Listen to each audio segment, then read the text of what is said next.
It's Sunday night, 9 o'clock. Welcome to All Lacrosse Live. We got a very special show for you guys tonight. But first, let me introduce my co-host with me, of course. In Moose Jaw, I've got Shawn Slaght. How you doing, Shawn?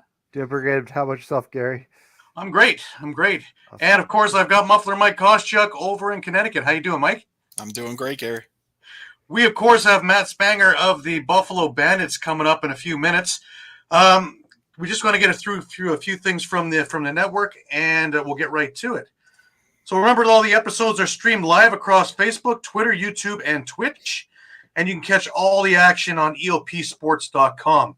Remember to hit the subscribe, follow, and like buttons, and always share with your friends and family. You can also enjoy our affiliates. As you can see, we have shows aplenty. Broad Street Bully Podcast, Philly Press Box Radio, Edge of Philly Sports Live, Bird's Eye Q, Patterson Avenue Fanatics, Talking Philly Sports with Matty B, Devereaux Sports, The Painted Lines, and Party on Broad. If you've missed a show, no worries. You can grab the podcasts on any and all of the major podcasting companies, which include Amazon, iTunes, Google Play, TuneIn, Stitcher, and Spotify. And you can also catch it on the EOP Sports YouTube page, or if you're looking for our show in particular, you can catch our library at All Lacrosse All the Time on YouTube. Remember, you can stay up to date with all sports by visiting EOPsports.com with great articles from our huge staff of contributors. And while you're there, please subscribe to our newsletter. If you're looking for a place to grab a drink, Dolan's is your place to be. DolansBar.com if you want to have a look, but better yet, 24 East Sellers Avenue in Ridley Park. The music, great times, memorabilia giveaways, always a great time over at Dolan's. Sherry'sTickets.com is easy to use and has no hidden fees. The price you see is the price you pay. Pay less and play more with Sherry'sTickets.com. Save even more by using the exclusive promo code EOP10. Don't pay hidden fees and save 10%. Why use any other ticket reseller and get those hard-to-come-by tickets to the big game? If you need more of a personal touch, you can give them a call, 610-494-5050, or visit their office at 1382 Notmans Creek Road, Suite 1, Garnet Valley, Pennsylvania. Sherry'sTickets.com also has great theater tickets and concert tickets that are hard to get your hands on. Remember, don't overpay with the rest. Stay with the best. Sherry'sTickets.com. Save an extra 10% using the EOP10 code. PhillySportsTrips.com. You're going to want to go over to their website. They're working on Eagle stuff right now, but there are stuff up there for the Philadelphia Phillies trips as well as the Philadelphia Union trips. PhillySportsTrips.com. If you have any legal issues, David R. Cherry and his firm, The Cherry Firm, will be more than happy to assist you. Just go to www.cherryinjurylaw.com. Give them a call at 610-565-0300. Workers' comp claims, motor vehicle accidents, personal injury, or criminal law. They will give you a hand. Tell them the EOP boy sent you, and they will hook you up. All right, without further ado, I want to bring on our special guest, world champion, Buffalo Bandits, Matt Spanger. Matt, how are you? I'm good. How's it going, guys? Yeah, it's not hard to get used to that sound, eh? World champion. It has a good ring to it. I don't think I'm going to get sick of hearing that. So, well, it's been a week removed. How's your week been? It's been good. It was obviously we had a good celebration with the team and family and friends and stuff like that. So. A little came back to reality a little bit this week. Had to step into real life a little bit, going into work and whatnot. But no, it's been great. Honestly, it's still riding that high a little bit. I want to go back a little bit. Coming to the end of the season when you guys finally got healthy. Yeah. I guess it was against Toronto, ironically, in that game, a game that mattered for home field throughout the playoffs. And things started clicking there, but the next couple of games, you guys really got it so that when the playoffs started, wow, did you guys ever ramp up and spank anybody in your way? Yeah, I think it was a pretty interesting year. Like I know we did battle a little bit of adversity just with like injuries and stuff like that, and I think it really showed the depth of our team, right? Like we had guys stepping up, who might not have as big a role as they were playing, and I think the real challenge is just to like get hot at the right time. Like I think that's you always want to get hot right when you're heading into playoffs, and I think that was a big difference this year was getting everybody healthy, getting everybody back, and really just heating up at the right time. And going into playoffs with a ton of momentum, which did us some good. It was a pretty good run. So it was great. Yeah, I would say 4 of the 6 games were blowouts. So yeah, I would say you guys peaked at the right time. Just one more before I give it to the guys here. Yeah. Is well, everybody seemed to come in and kind of feed into it. You had McCulley scoring goals. You scored a goal. Adler scored a goal. So everybody chipped in. So it was a total team effort. Let alone the defense that Chugger put out there was one of the best I'd ever seen. It was such a stifling thing on so many levels for every single game that you were able to shut down some of the best offenses completely.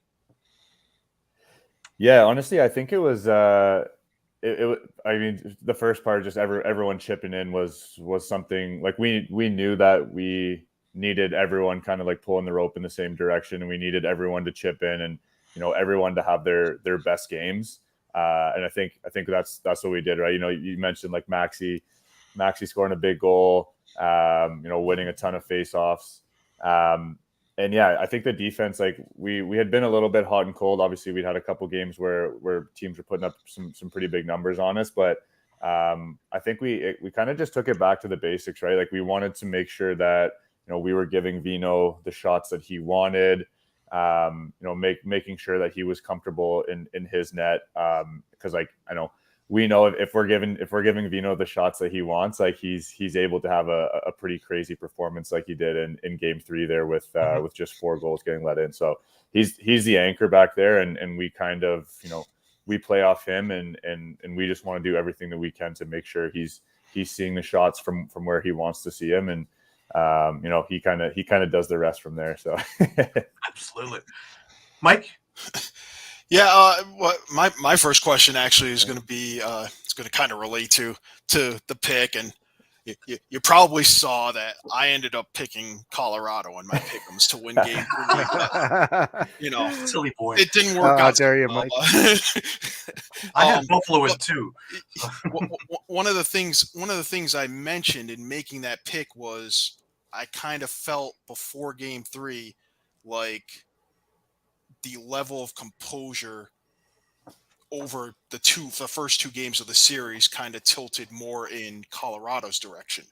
What I want to know is, did you guys do anything different after game 2? Was there like a players only meeting? Was there any sort of motivational speech from JT that kind of leveled you guys out because you showed a whole lot more composure in game 3, than obviously what folks saw in game 2? And that kind of got them, worried that, okay, here we go again, Yeah, I think it was. I don't think there was any like pivotal moment, any like aha moment or anything like that in particular. But I think it was like there a lot of the guys in that room were the same guys who were there last year, right? And I don't think anyone has really forgot that feeling of going home empty-handed when when we were the favorites to win, right? Like I think the expectation, like people were expecting us to win, and it was extremely disappointing. And like I've had a bad taste in my mouth for an entire year over that, right? And I think all the other guys were the same. So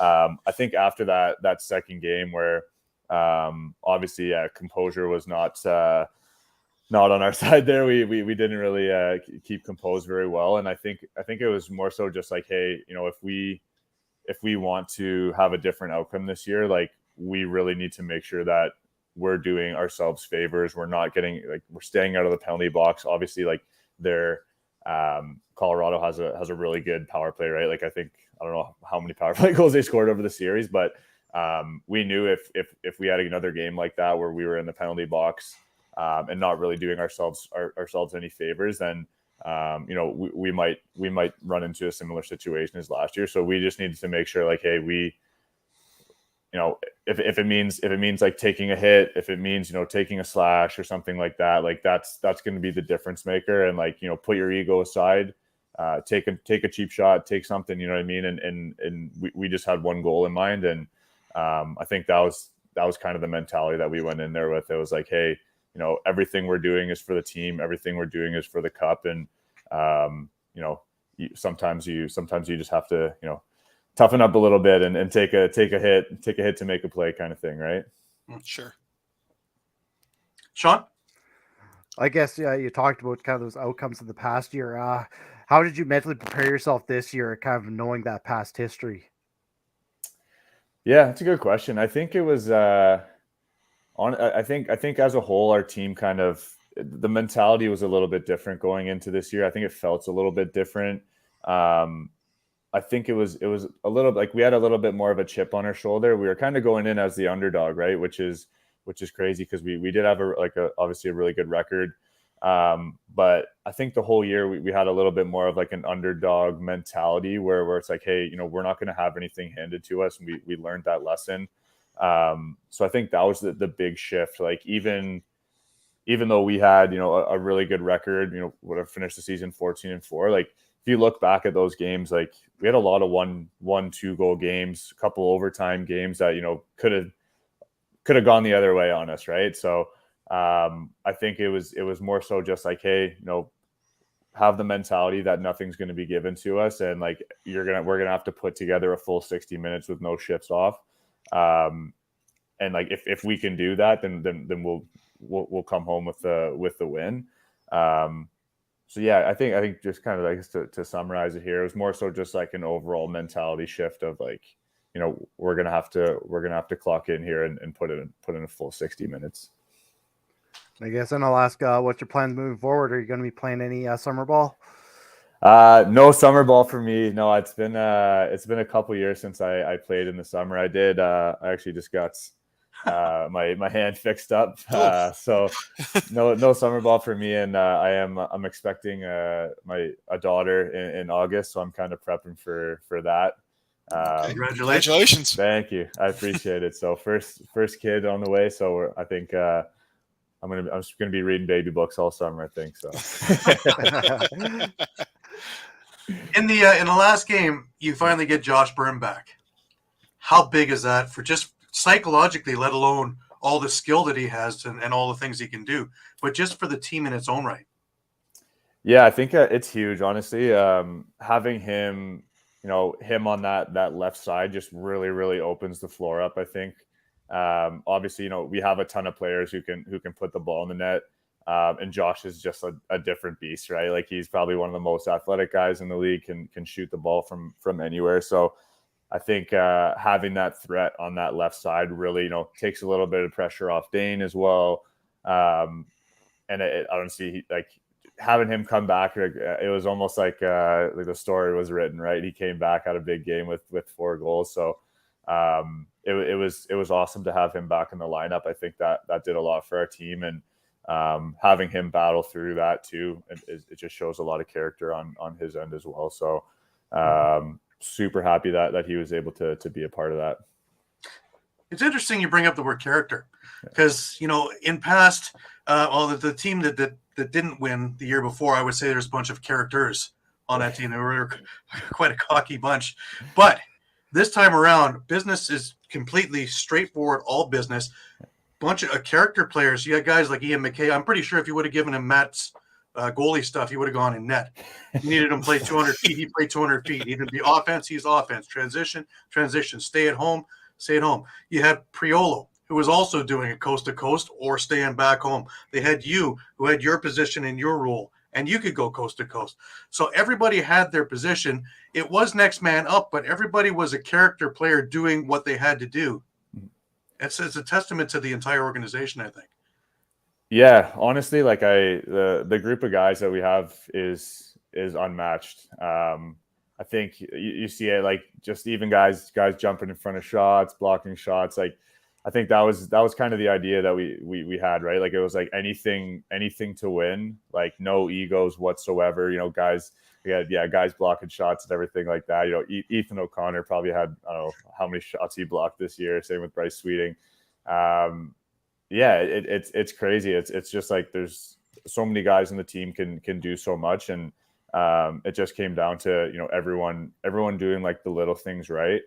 And I think that was kind of the difference maker this year. Like, I don't think it wasn't the case last year, but I think even more so this year, it was just everybody was willing to lay it on the line. and down the stretch, that's really what you need, right? Like you need guys who are willing to go the distance and do the little things. So yeah, it was great. It was great to have everyone contribute to that. So. And pretty much after the first shift, you could see guys just kind of loosen up a little bit of their grip on the sticks. Yeah. Things were going to go well. Looks like you guys were in the right mindset. Having a goal early didn't hurt, but having Tehoka out front there, he causes so much havoc out front that it doesn't matter what the team's setting for you defensively. He's going to bulldoze through it and open up different lanes everywhere. Yeah, he's a different breed. That guy. He's big and just incredible hands. Gets to the middle. Like, talk about a guy paying the price. Like, I don't think I see anyone take a beating up front as much as him. But he's tough too, right? Like he's really tough guy. Takes a beating and always gets back up. And I think honestly, he's a tough guy to practice against even. So I feel bad for having to play full 60 minutes against him, but yeah, he's incredible, and he's a big time player, right? A couple big goals, and honestly, a lot of even like when he's not scoring, he's getting to the middle, he's getting other guys opening the floor up, and just again, like you mentioned, causing havoc out there. So yeah, what an incredible series and season for him as well. Mike, Shawn, any extra questions? Also, my only other one would be, I've asked you this before, but a goal to improve your personal game. What was it this year, and did you accomplish it? Oh, that's a good question. Yeah, that's a tough one. I think for me, like, I really just wanted to be someone who is like contributing in like the big moments this year, and just always be present. Like, I think that was a big focus of mine. Like, I knew that we were going to be in these big games, when there's a lot on the line, and just like making sure that I was 100% present and 100% like, being a driver and being someone who's gonna play an active role in contributing to a win. So I think for me, it was, again, probably more of like a mindset thing, just being like, hey, like you're gonna do the little things right, and you're gonna pay the price, and you're gonna contribute to this. So it was more so just, hey, like, be present throughout all of this, and do everything you can to kind of be a difference maker. And again, it's like when those big moments happen, it's you kind of just need to do everything you can to stay present. And I think that was probably the biggest focus of me this year. Shawn, any final questions? I guess one thing I'd be remiss not to ask a little bit about playing alongside a guy like Matt Vince. What can be said that's not already said about him, and what's it like to have a guy like that in the locker room? Yeah, I mean, I think his resume speaks volumes about him, but I think what's great about him is he's been in this league for a long time, has pretty much every goalie record, multiple goaltenders a year. I think eight goaltender of the year, and 4 cups.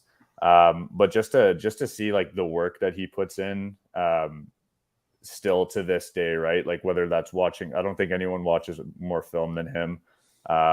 Obviously, like, puts time in, stays in shape. He's probably in better shape than everyone else too, which is just pretty crazy. So just seeing the work ethic and all the stuff behind the scenes that a lot of people don't get to see is really inspiring. Like, he really is just a true pro.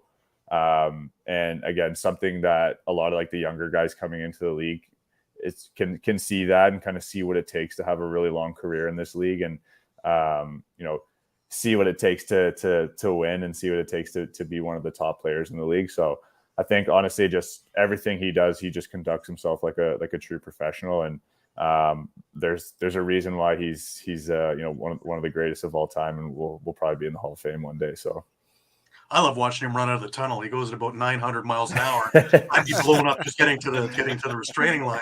And now he's going to play a game. It's amazing. Yeah, I don't know. Sometimes he's coming out pretty fast there, and I'm like, I hope he doesn't catch a toe or anything. And but he comes out of there pretty hot.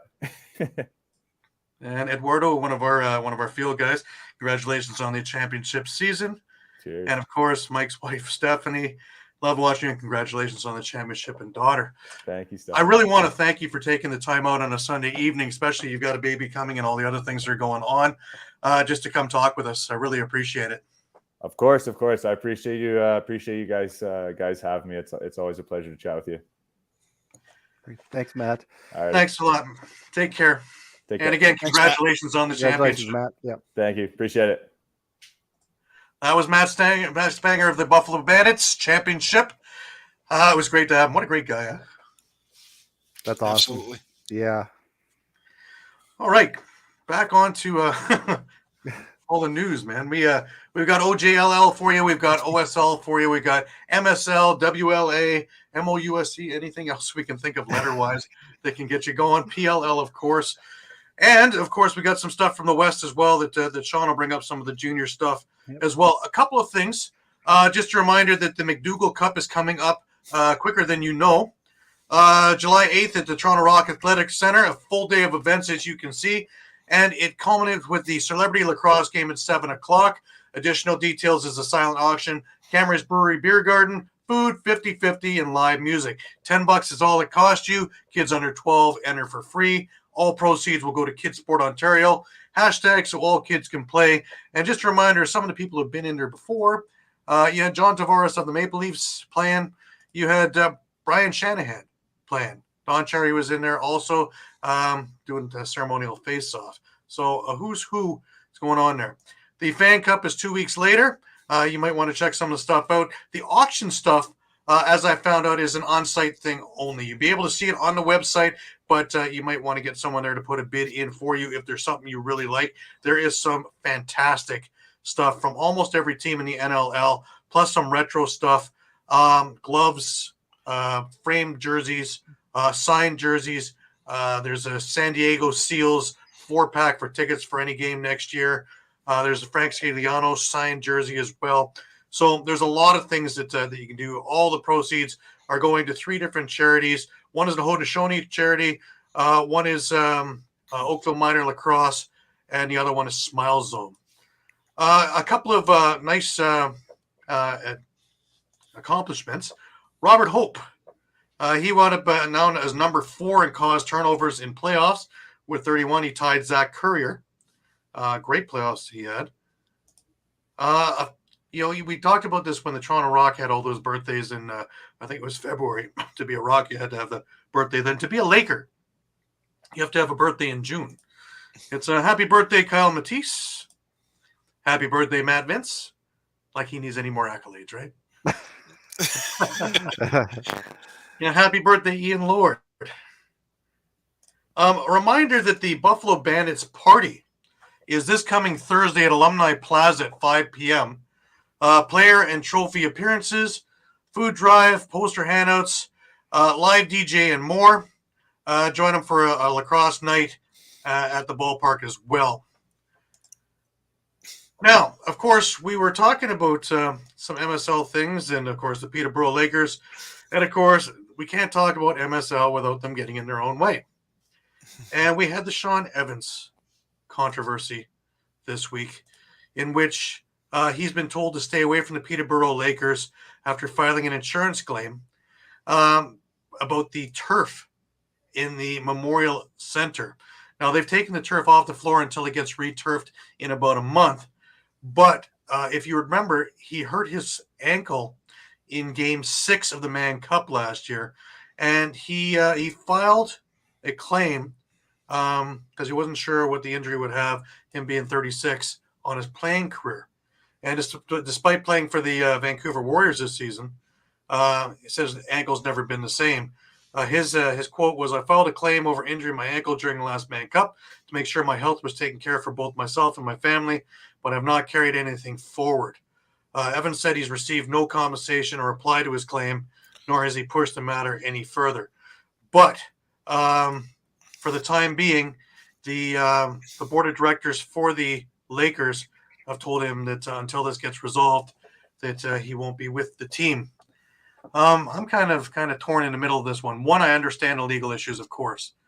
But two, I don't think for a 20-year Laker who's won 4 Mann Cups for him, been an integral role, that just kind of shoving him off to the side It's the right thing. I think they need to sit down and talk it out outside of the media, outside of the press, and come to a conclusion of what's going to happen and how they're going to go about it before this all comes out to the media. You guys agree, or? Yeah, I think I get where Sean's coming from for sure. I mean, especially at his age. I mean, and we've always talked about turf and how it can ruin someone's career. But at the same time, this seems pretty heavy-handed by Peterborough just to tell them to stay away. I agree with you. I think they could have just sat down and hashed something out. Mm-hmm.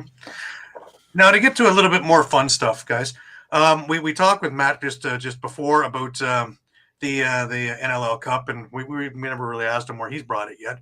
But the Cup's been everywhere, man. The Cup has done a lot of things. The Cup has been at bars. It's done shots. It's been traveling around. It made it to Ethan O'Connor's office. It made it to a golf course. And, of course, to see that for really they used it is right over here.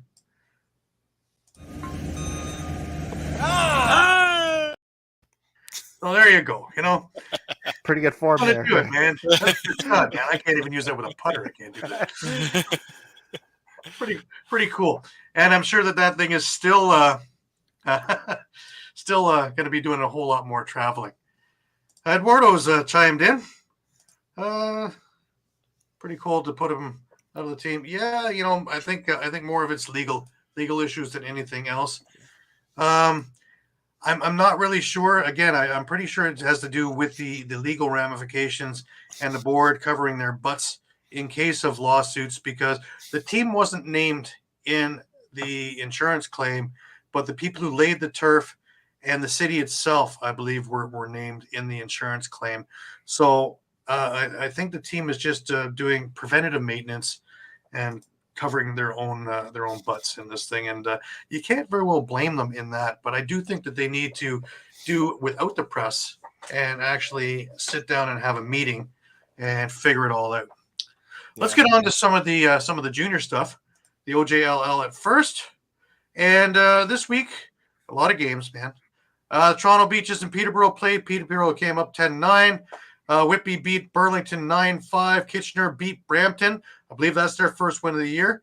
Oakville lost to Mimico. Mimico is starting to really catch wind now. 19-12. Orangeville, juggernaut. 15-3 over St. Catharines. Further along, St. Catharines played the next night, lost to the Beaches 15-7. Whitby beat Kitchener 12-10. Orangeville again, 11-7 over Burlington. Six Nations beat Brampton 17-9, another juggernaut of a team. The Buzz back into winning ways, 12-11 over Peterborough. On the 10th, Mimico again, 17-9 over the Beaches. There are 3 games going on as we speak. See if we have anything final. We had Mimico and hang on a second. Of course, the schedule doesn't go with me. We'll see if we can catch those scores for you.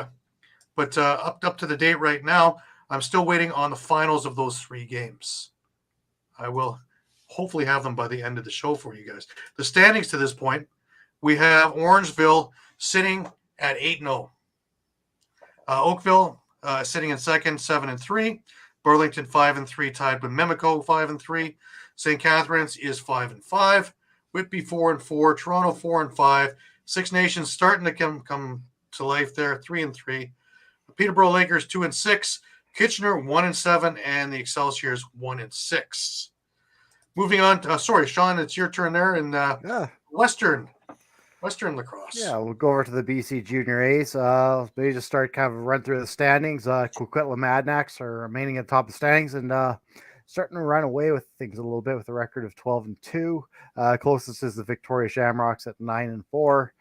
Down at the bottom of the standings, you're looking at New Westminster at 3-7, Langley Thunder at 3-8, and then the Delta Islanders at 2-10. Tuesday, they had 2 games on the slate. Andrew Bowman had a 5-point night to lead Nanaimo over Victoria 13-8. Meanwhile, over at the Queen's Park Arena, New Westminster Salmon Bellies in a game against Cellar Dwellers was They defeated the Delta Islanders 12-6 to kind of give them a one game advantage in the bottom of the standings there.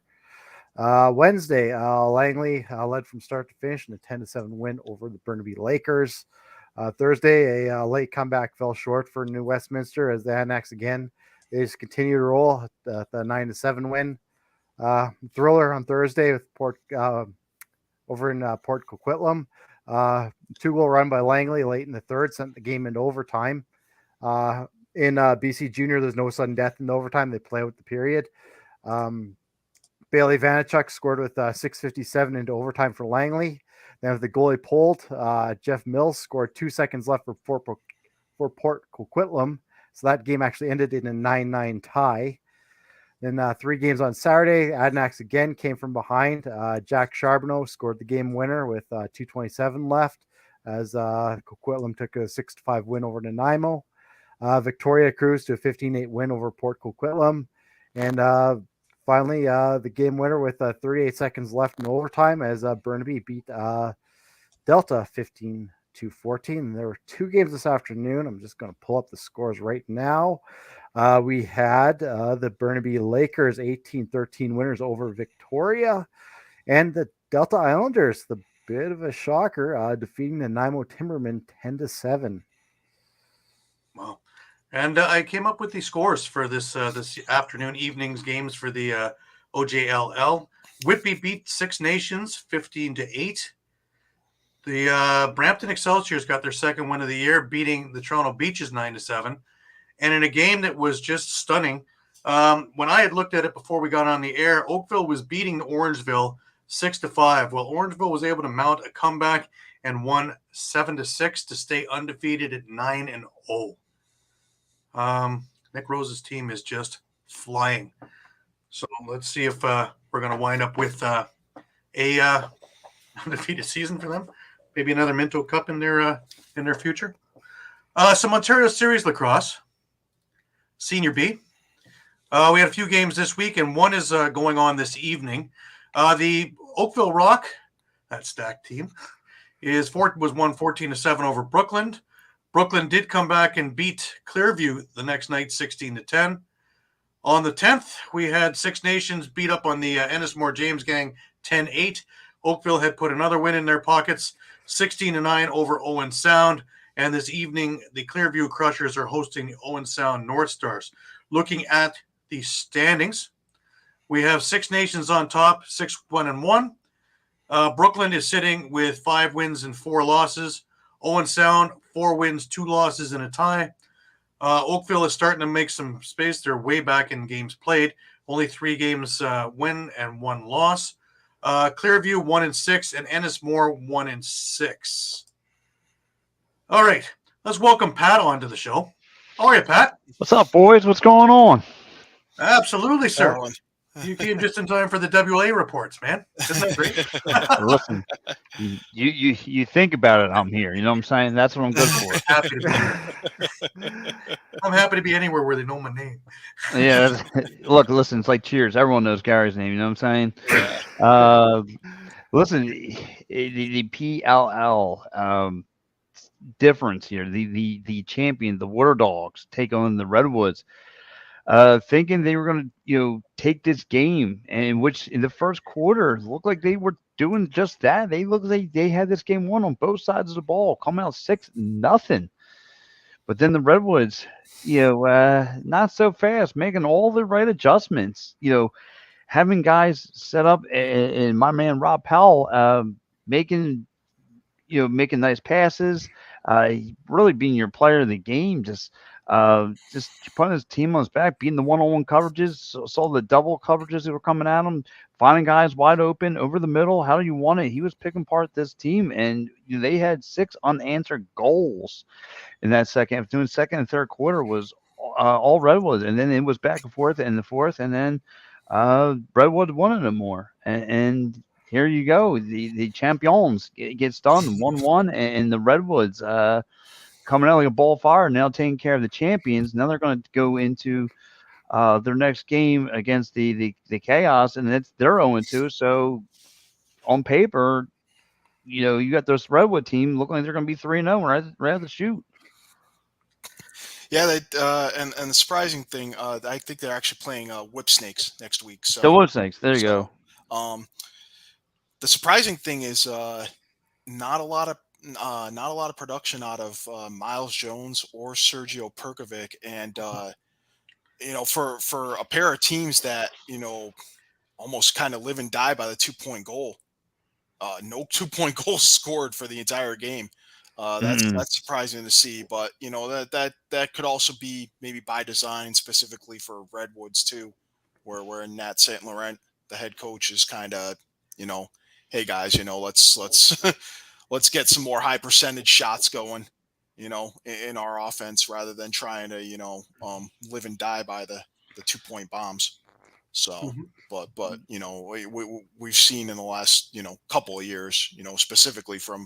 from Jones, from Perkovic, even John Sexton, Glazner Yes. as well, Eddie Glazner. A lot of those guys can, especially their long stick middies, can really can really light it up from outside the arc and Mm-hmm. get Redwoods those extra. Absolutely. So Now I got a couple of goals from that game. I have Sowers goal.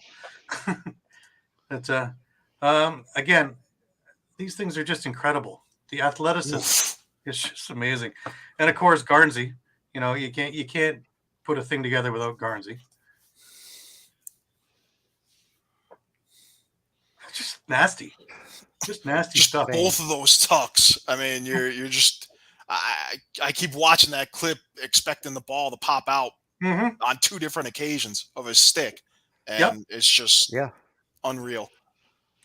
Yeah, that's to me like again, where did it all go wrong for the champions, the Water Dogs? I mean, they had they were stripping balls, they were getting all the loose balls, they were doing everything right in that first quarter, and then it looked like they took, I don't know, they fell asleep at the wheel. I don't know what it was, but I mean, the Redwood just came out like I said, a ball of fire, and they said, "Nah, let's make all the right adjustments. Let's slow this game down.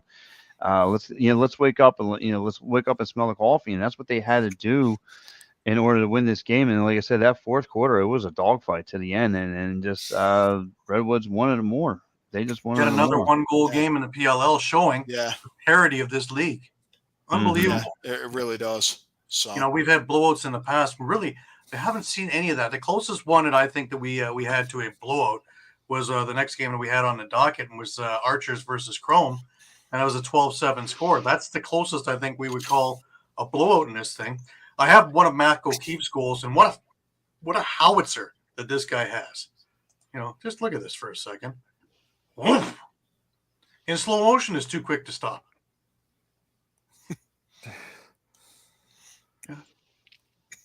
It's not like he's an NLL goalie and has all this equipment. Someone's coming at you. Think about this now. 110 miles an hour for a shot.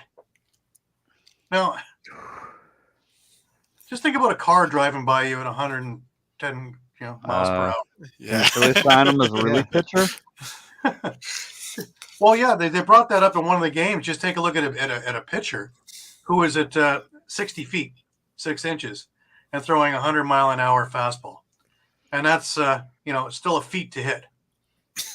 Now, he's going to come 50% closer and throw the same velocity at you with no equipment other than a stick. And, you hope for the best. Yeah, we might have to bring this guy into the the Phillies starting pitching rotation. I mean, Jesus, this guy's got an arm like that. I mean, woo-wee, definitely use it. Yeah, him and I are going to be vicious is right. Yeah. That's probably the best statement I have.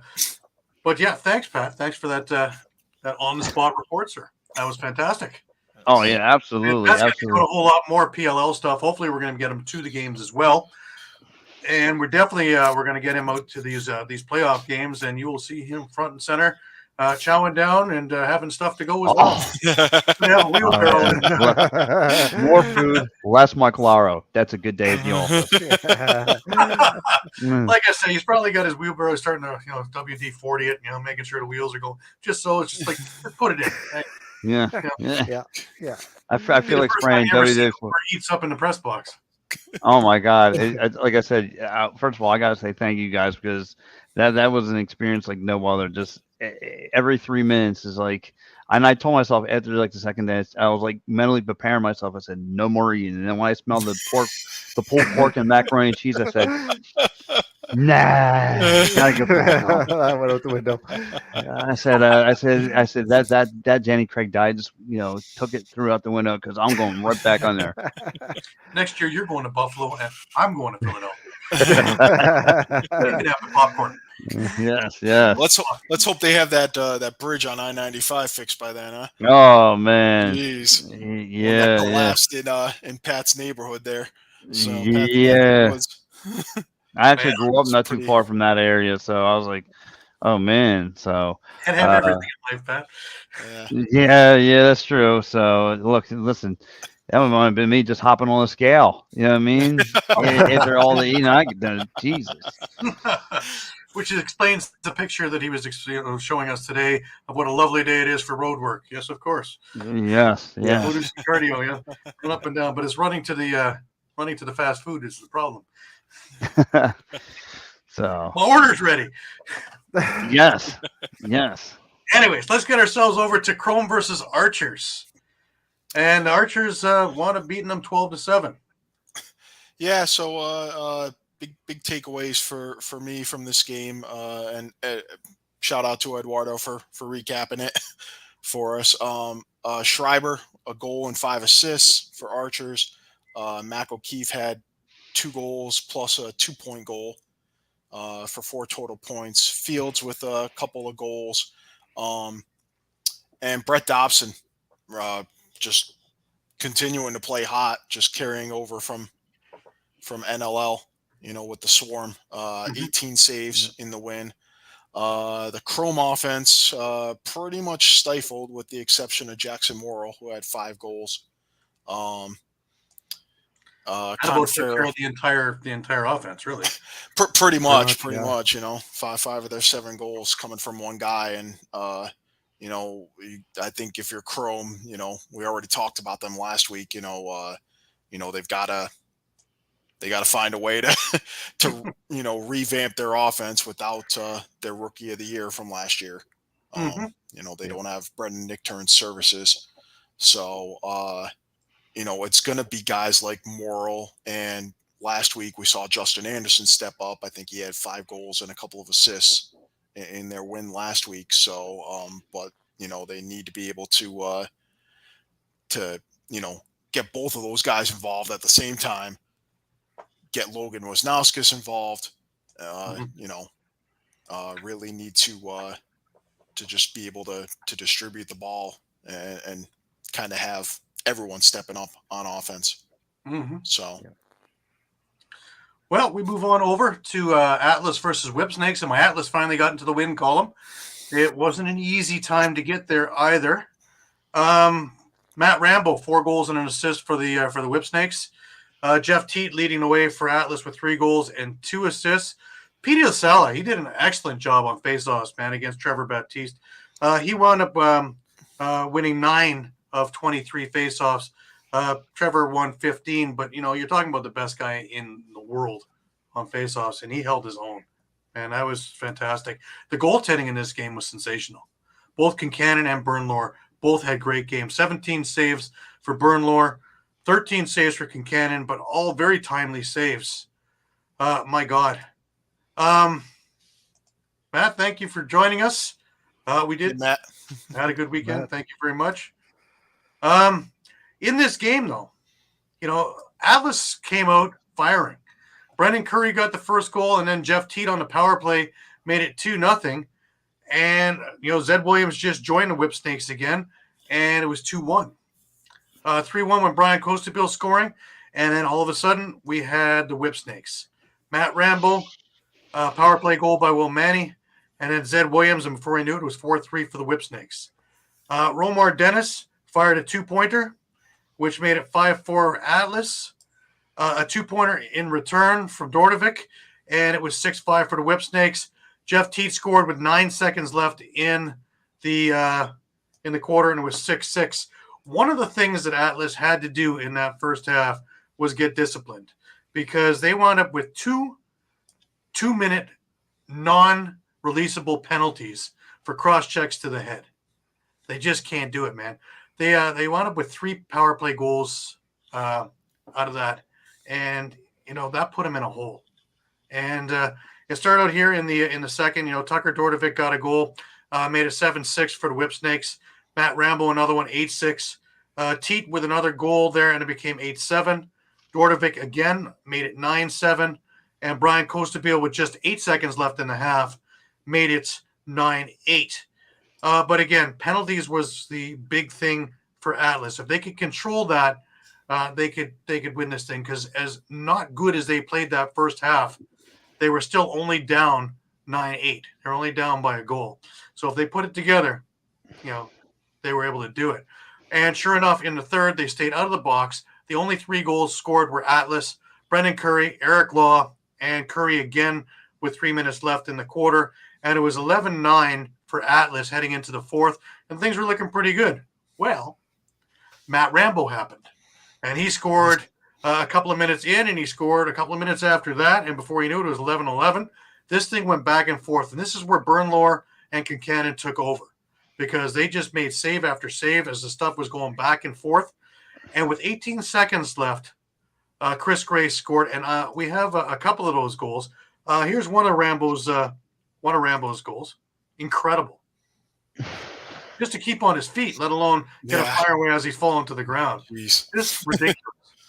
And then, of course, we had the game-winning goal from Chris Gray, and this is it. Running one way, turning your body in mid-shot the other way, and firing a strike into the top corner. Tell me again how athletic these guys are. Yeah, Right. athleticism of that's unbelievable. If there's any doubt in your mind, let's watch that one more time. Going one way, turning in midair, firing a strike into the top corner for a game winner with 18 seconds left. Pretty amazing stuff. Yep. My thing is, did you see that play? Like, Matt Rambo barreled through 2 defensemen and found the back of the net. Like, that stuff you can't buy. That's offensive power you just can't buy. And just the way he just cut through 2 defensemen, no problem, was absolutely a beauty. Mm-hmm. Matt, I think you're talking about Lyle Thompson not being part of the Cannons. I think they're going to miss him, but I think it also gives opportunity. Just like when they didn't allow guys to come to MSL and WLA, and we were wondering what kind of play we'd be seeing. And we saw some fantastic stuff last year. We're seeing some really great stuff this year. It's giving an awful lot of opportunity to guys to get looks to get in the NLL. It's giving guys an awful lot of opportunity to get out of Senior B and play into Senior A. And with Senior B in some of the areas getting stacked because of the President's Cup, it's giving them some of the chance to get into MSL and WLA to see some of the other things. As for the PLL themselves, the Cannons, we'll talk about that game. And, for a team that I thought would really be waning because of that missing of Lyle Thompson, the next man up mentality, when you don't rely on one guy and everybody has to pull their own weight and does, they become a very dangerous team. And in a minute or two, we'll get to into that game. And sure enough, Chaos versus the Cannons, there it was, right? Sorry. It was a 1-goal game in overtime, just to make things a little bit more interesting. Right? 14-13. Now, did it look like that from the start? Hell no. Hell no. Chaos got out to a hell of a start. It was 5-1 after 1. And really, the theme of it all was the Buffalo Bandits came back to Chaos. Chase Fraser scored 2 right off the hop, followed by Ryan Smith. All of a sudden, Chris Zanian got on the board. Nick Rowlett got another one for Chaos, followed by Josh Byrne, and it was 5-1. Going into the second, and all of a sudden, Chrome woke up. Cannons woke up. Marcus Holman scored, followed by Ryan Drenner. Chase Fraser gets his third of the night. Marcus Holman gets his second, bringing it into a 6-4 lead for Chaos. And Asher Nolting brings it to 6-5 at the half. Enter the third. Here comes Chrome. Why do I got Chrome in my mind? Cannons. Yeah, Chrome. Chrome, Google. Yeah, well, yeah, pretty much. A little bit too much staring at this stuff. Marcus Holman scores, followed by Chris Aslanian. And we have it at 7-6 for the Cannons. Josh Byrne ties the game up. Gerard Newman with a 2-pointer. All of a sudden, it's 9-7 Chaos. Chaos gets another one, Brian Minikus, and it's 10-7. It keeps going. Matt Reese with a 2-pointer makes it 10-9. However, Will Perry and Chris Kluche a score, and that Chris Kluche goal was nasty. Behind the backer, I happen to have it. And, of course, here you go. Wow. Wow. Nasty. Unbelievable. Just incredible, eh? Behind the back and your heels are Wow. right by the crease. You still stay out. And you stay out of the crease. All the rest of it. Not to be outdone, here's a Fraser goal. Same idea. Just no look. Flip. Boop. He There it didn't is. even look. No Between look. two defensemen, he doesn't even look behind him. He just Yeah. throws it right there. And Holman, we can't have him not being outdone, right? Look at this. Keeping midair until he can get around the goalie. There. Not Even highlight reel. sure. Every single one of them. Talk about Just incredible. athleticism again. Like, geez. Unbelievable. So we get into the fourth, and right now, of course, Chaos has got that big lead at 12-9. Ryan Smith makes it 13-9. It's not looking good at all for the Cannons. Well, it's this PLL, folks. Matt Campbell comes in, makes it 13-10. A power play goal by Jonathan Donville, 13-11. A 2-pointer by Matt Campbell with 1:04 left, and it's tied. I wouldn't have bet on this one. I was stunned myself when I saw that one. And off to overtime we went. And, of course, who would you pick to score the overtime goal? Mr. Clutch himself, Josh Byrne, 33 seconds into overtime, and he had barely any room, and he was able to get off a shot, and 14-13, Chaos is your winners. Absolutely incredible stuff. And Matt, thank you very much for joining us as always. Have a good night. We'll be talking to you real soon. We're going to get you on here real soon, too, talking some Bandit stuff and some other stuff that you're doing on the reservations. Appreciate you being with us. But, yeah, man, just some incredible PLL stuff. Looking forward to next week's games, man. Got to admit. Next week we got the Water Dogs against Atlas for Friday night, 6 p.m. We have Chrome versus the Cannons. Now I see that? Chrome and Cannons. I'm not losing it entirely, just mostly. That's, again, the 8:30 game on Friday. Saturday we have, in the early game, the noon game, is the Archers versus Chaos. And at 7 p.m., you have the Redwoods versus the Whipsnakes. Now, that is over in Columbus, Ohio. If you're anywhere near there, get your butt over there. You're not going to be disappointed. A weekend's worth of that stuff for 4 games, watching the best players in the world, having nothing but a party and a lot of fun in there, as well as seeing some fantastic lacrosse and a whole lot of really cool merch to buy, too.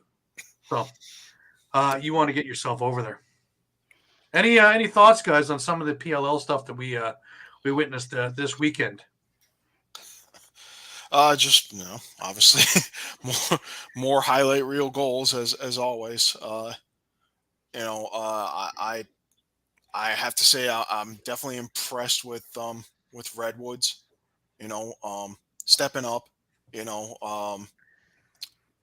playing kind of a different game than we're used to seeing the last couple of years out of them. For sure. When they kind of rely on that 2-point goal to kind of keep them in contests and whatnot. That they were able to claw their way back after falling down by 6 early. Yeah, it's pretty amazing. And no lead is safe in this thing. Let's just bring up the standings just so we have an idea. The Archers are leading at 2-0, followed by the Redwoods. Oh, they're tied 2-0. Atlas and Water Dogs and Chaos and Chrome are all there at 1-1, and the Whipsnakes and Cannons are at 0-2. If we're looking at the goal differentials, the Archers are in front because they're at a +8. Redwoods at a +2. And down below, you'll see the -4 for Chrome, -2 for Whip Snakes, and -4 for the Cannons. And again, that's another testament to, the parity in the league, that we're not seeing very many blowouts. Yeah, and the only reason that the these Archer number games. is 8 is because of that 5-goal win this weekend, right? The 12-7. Right. Otherwise, Anyway, I would. that you average it out, it's a four goals a game difference. That's That's even nothing. with that, especially that 2-point goals we saw. That's not a lot. That's not a huge Yeah. lead. Yeah. And there's a number of those goals that were just inside the arc. So, one step back, and that's another 2-pointer here and a 2-pointer there. So, to say that they don't do it all, it's done quite a bit. Yeah. It really is. It's become like the 3-point shot in basketball. It really become the game saver. And it's not just a firing of a shot, man. The skill of being able to bounce this thing and control it, that is not bouncing over the net or bouncing into the corner or down somewhere else, that they have complete and utter control of these shots. And the goaltending. Remember, a little bit of padding and a big stick. That's it. And 110-mile-an-hour shot coming at you, and a 6x6 net, not a 4x4 and dressed like a, like a statue.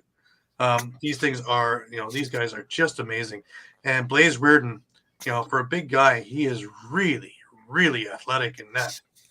And the hand speed coordination, the hand-eye speed coordination is incredible for these guys like a Kincannon or a Bernlohr, Gittleman, any of these guys.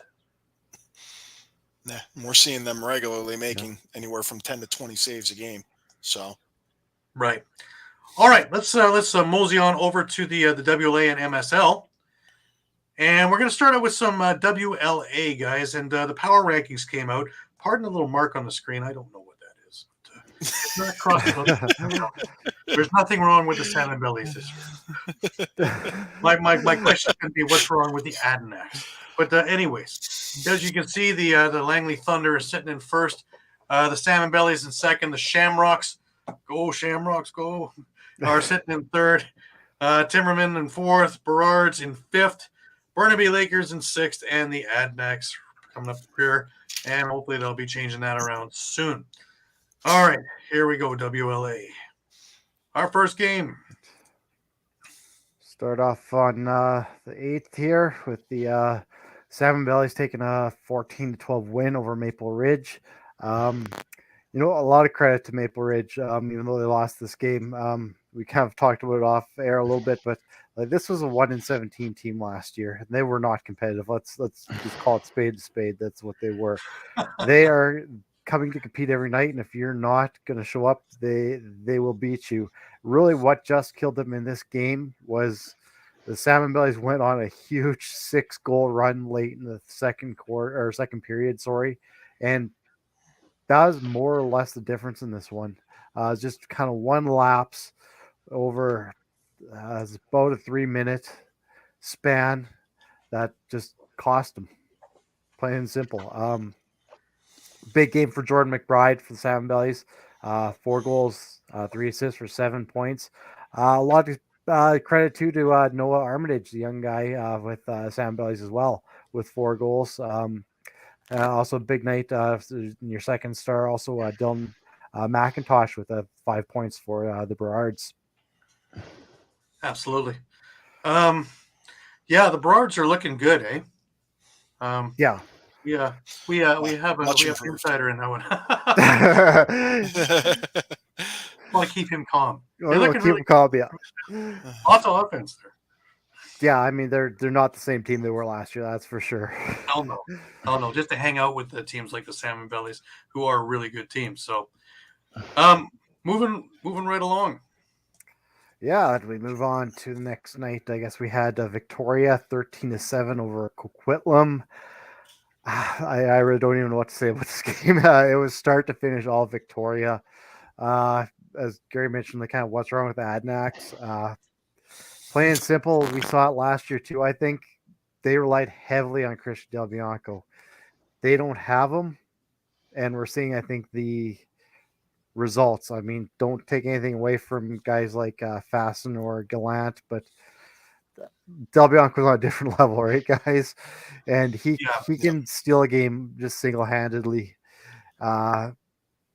and I think that's kind of what you're seeing with the Adnex right now is Well, their defense was the problem last year, and is this year the same problem? Is they faced 65 shots. yeah. You know, you look at the goaltending, and if you're facing 65 shots and only giving up 13, I don't think you had a bad night in the office, man. 52 saves is nothing to sneeze at. But the offense is something that it's getting a little alarming because he only threw 33 shots Victoria's way, and they scored 7. But if they could shoot 45 or 50, would that put them up around the 13 goal mark, you think? Yeah, most likely. Yeah, probably. They have the talent on there. They just need to get it rolling. Yeah. I realize that there have been a bit of a rebuild because, they've got guys that have not come back or guys that have gone off to PLL or just taken the summer off because it's been a long NLL season.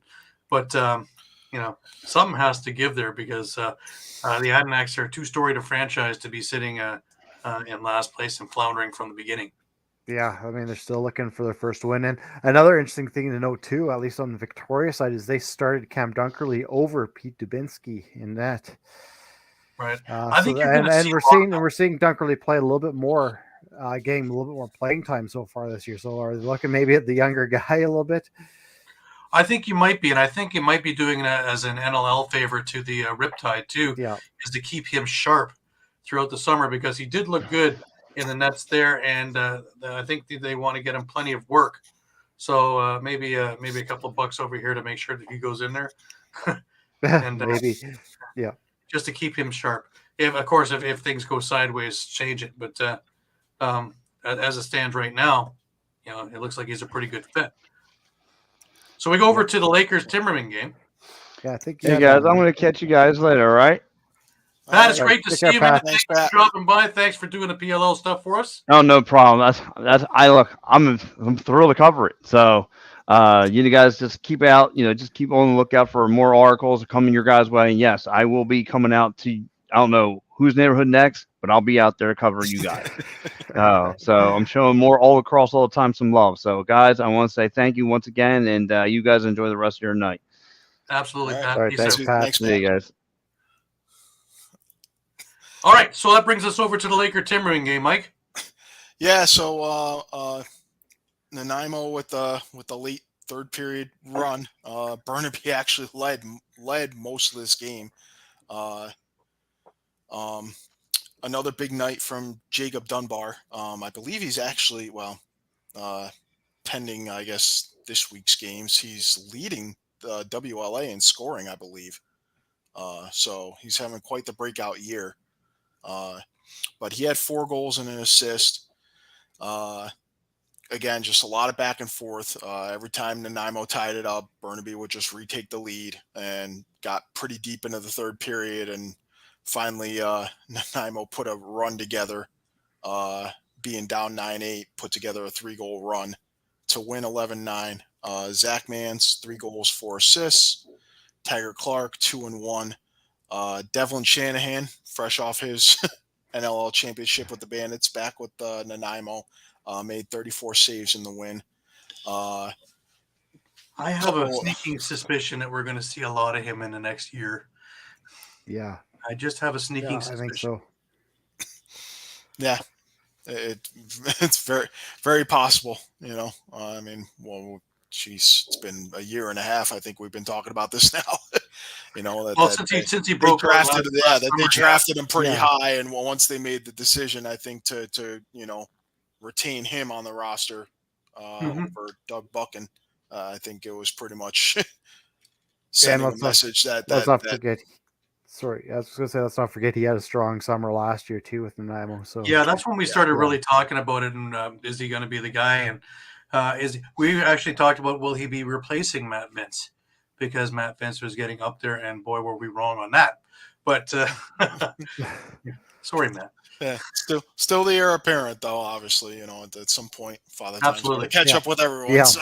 Absolutely, and may not be this year, may not be next year, but for the little bit he got in last year in the Buffalo Nets, he looked really good. And with that defense, if they can keep it together, it's a good way to get yourself acclimated to the NLL. I think he'll do just fine. good Yeah. lineage in Yeah, that family. and I think Buffalo has the luxury of taking the time to invest in him. Yeah. Absolutely. Oh, And yeah. what better coach to have than Matt Vince to show him the ropes 100%. Exactly. and how to prepare and what to do and how to keep it going. I think he's, leaps and bounds ahead of most any other goaltenders coming into the league. And I look to the West Coast into Vancouver and Saskatchewan, and kind of trial by fire and trying to get it together. And you look over in Buffalo and you just see it. Just it's just a different world right now with that team. Yeah. All right, let's keep moving along. We're into the Saturday night game, and we had the Timbermen and Adanacs. And again, the Adanacs drop went to the Timbermen. Yeah. Again, and it looked pretty good for the Adanacs right off the start with the 2-0 lead, but then Timbermen came up with a 4-goal run to take a 4-2 lead in the second quarter. And again, it kind of went back and forth. They actually had it tied up late in the second, but again, the Timbermen went on another run, kind of gained momentum kind of late in the second and into the third quarter, or sort of third period. I had to get used to that into the WLA. Coquitlam did get a goal from Brett McIntyre, then with an extra attacker with Chase McIntyre to get within 2. But again, they're still searching for that elusive victory. I'm just going to throw up some stats here. I mean, they did get a 5-point night out of Brett McIntyre again, 4-point night out of Chase, 2 goals out of Clark Walter, who, I mean, we saw what he did in NLL once he was given a chance with Saskatchewan. So I think that's another guy that they can really kind of lean on moving forward with the Adanacs. Like you said, they've got the talent. Zach Mans had a huge night for Timbermen, 2 goals, 4 assists, 3 assists for Adam Wiedemann. And again, there's a whole bunch of guys that had 1 goals here. Like it was scoring by committee with Nanaimo the other night. Right. Well, we have one game going on tonight. It hasn't begun yet, but it will soon. It's just starting. I think it just got underway. And actually, I think we missed. We discussed last Sunday's game. We were probably off the air before it finished. Yeah, before it finished. So Nanaimo did beat Maple Ridge 8-5. So that was the Maple Ridge's first loss of the season. So right. All right, let's get ourselves over to MSL. And, it's funny. This became the Peterborough week and next week as well, which is weird for the schedule makers. But, they made news outside. They made news inside. Let's start off. I'll start off with the Tuesday night game, which was Brampton visiting Six Nations. And every time that Brampton gets out there, they get a little bit better. Were they ready to beat the Six Nation Chiefs? No. But a little bit better. This one was 16-7 for the Chiefs, but you're taking a look at a team like that, which is just stacked. And for the first half of that first period, they hung in. Lyle Thompson scored. Alex Simons tied it up. Charlie Scanlon scored. Henry Follows on the power play tied it up. It was 2-2. Then the roof falls in. Brampton Six Nations matchups. Not right now. Used to be. Soon. First quarter was excellent. Yeah, until where we are now. The next 6 goals were all brought to you by the Six Nation Chiefs. Charlie Scanlon got his second. Ben McIntosh got a goal. Cody Jamieson scored. Austin Stott, you'll hear his name a lot in this game. He got the next 2 goals, next 3 goals in a row. And the last one was with 46 seconds left in the quarter. So it was 8-2 after the first period. I'm like you, Shawn. Yeah, I know, right? Next two periods.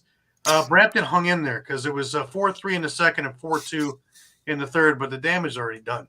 It was 8-2 at that point. Six Nations put in another 3 goals. Bombery, Charlie Scanlon, and Austin Stotts yet again.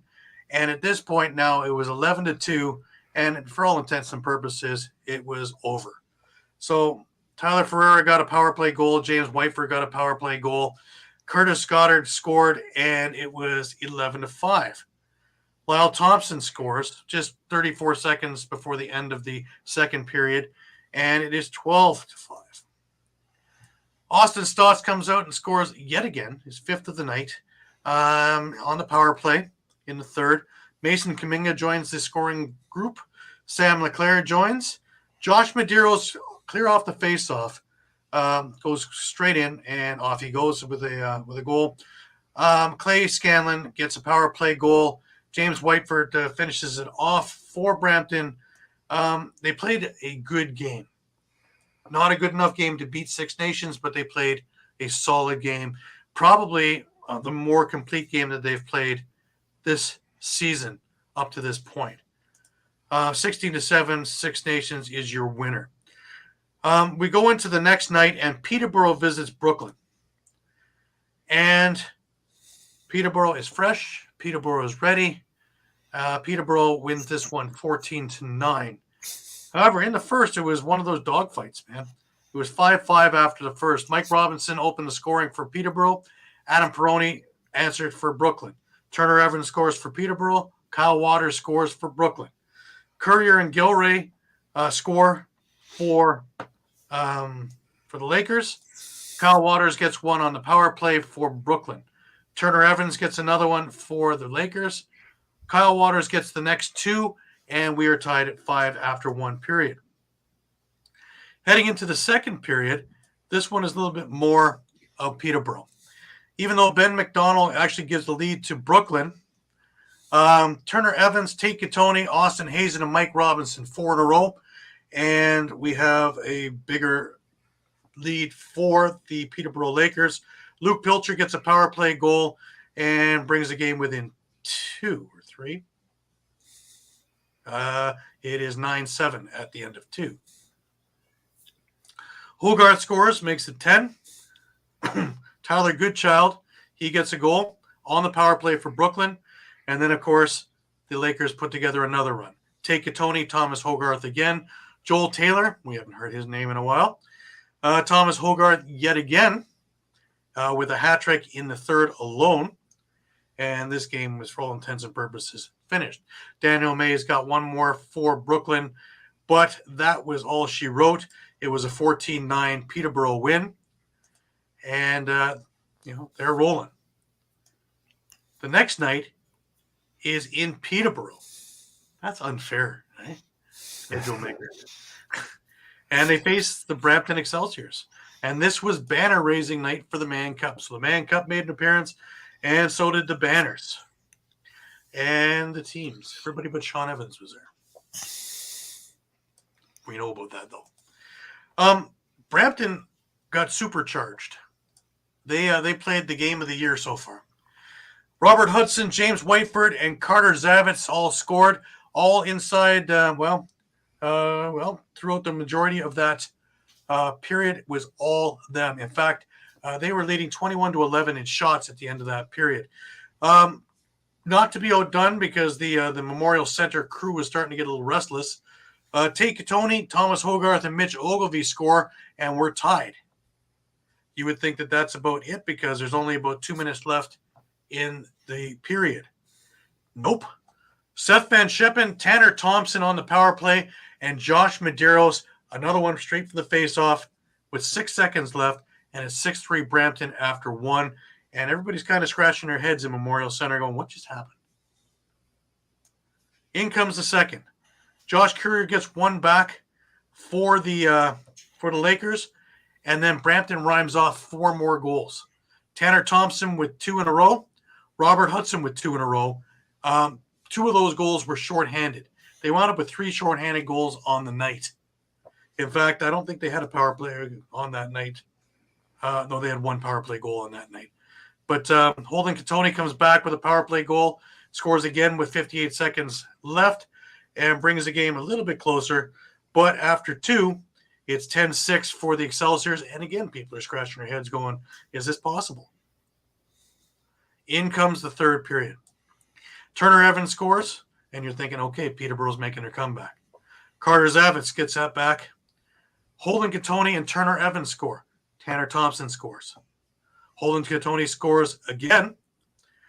Brampton rhymes off 2 more goals with Lucas Ferrero and Josh Medeiros shorthanded again. Holden Katoni comes back with just under 3 minutes to go with a power play goal. It now made it 14-12. Tate Katoni scored 2. Brampton got a little cute, man. They tried to score on the empty net, but an underhand shot and missed the net, and it came back to bite them. It almost come back to cost them. But Tate Katoni, he got 2 of them. Brampton was able to. Lucas Nagy held off the last challenges, and Brampton comes away with an upset victory, 14-13, over the Peterborough Lakers in their home opener. Shots on goal were 57-54 in favor of Peterborough. So one of my stars, of course, was Lucas Nagy. Unbelievable performance that kid put in that win. That should have been an easier win than that because it was 14-10 with a few minutes left. Just how explosive Peterborough can get. There was one more game in the MSL this week, and that was this evening. And that was Peterborough again facing the Coburg Kodiaks. And this one, again, was another close game. It was 5-5 after 1. It was 8-8 after 2. And just something happened in the third. The Lakers were able to put it into fifth gear. And led by Josh Courier with a couple of goals in the third period. DJ Clark and Tate Katoni finishing off. And the game finished 12-8. They were able to stifle the Coburg offense, but not to be outdone. Coburg got off to a good start, man. They started getting their transition game going. Scott Dominy got the first goal. Hogarth tied it up on the power play. Austin Hazen on the power play made it 2-1, and Josh Courier made it 3-1. Hogarth again made it on the power play. Made it 4-1. Conley, then Sturos for Peterborough to make it 5-2. Then Coburg come back with 3. Aaron Woods, Tanner Buck, and Marshall Palace on the power play. There are a lot of power play goals, man. This was a parade to the penalty box. This was a very chippy game. Even at the very end, Katoni, Dominy, Clark Walter, a few of these guys got into it at the very end. So there's no love lost already in this early season. So it'll be interesting when they meet up again some point this next week in Peterborough, I'm sure. And we will we'll see what happens then. Upcoming games. This week we have Tuesday, we have Peterborough against Six Nations over in Six Nations. That's going to be one to circle on the calendar. That's going to be a barn burner. Let's see exactly how good Six Nations is, and let's see exactly where the Lakers are, and it's all hands on deck. Wednesday, Brampton is in Whitby to face the Brooklyn LC. Thursday, Coburg faces Peterborough in Peterborough. Circle that one too, because if it's anything like tonight's game, that is going to be a fisticuff Thursday. We also have that same night Brampton against Six Nations in the Memorial Arena in Brampton. So it's going to be a busy week, followed by a Sunday game, which has got the Peterborough Lakers in Brampton for another game. So it's going to be a busy week in MSL this week. Some weird stuff, man. Next Sunday night. A reminder that next Sunday's show is going to be in the morning. There is too much stuff happening in the evening that needs to get covered. So and it's a Father's Day morning edition of All Lacrosse Live. Well, guys, I think we've covered everything. And then some. Busy week. Absolutely. It's time for a out in the hotel. Chilling in the fridge, you know. If you still want a turf monster, we can dig one out of the corner there for you. Any last words, guys? It's been a busy week, man. Lots of stuff happening. Man, 7 games coming up in WLA this week, so it's going to be exciting, man. Busy. Yeah. Right now, Burnaby's up 3-1 on Maple Ridge. Wow. So yeah, just looking at the MSL. We have 5 games in MSL this week. So lots of things are going to be upcoming. 4 games in PLL. So there's a lot of things to cover, as well as all of junior and all of Ontario Series Lacrosse. Hopefully we'll get that Clearview score some point tonight. And and we'll be up to date with them, ready for next week's activities. But remember to stick with us. You can find us on Facebook, Twitter, Instagram, YouTube. Come visit us 2, 3, 4 times a day because the news is always changing. This is Indigenous Month, Indigenous Heritage Month in Canada. Every day this month, I am putting up a small little article to deal with Native and Lacrosse history and trying to bridge a gap of understanding between non-Native and Native and trying to get a little bit more cohesiveness, shall we say, in the medicine game and how and where, and a little bit more education.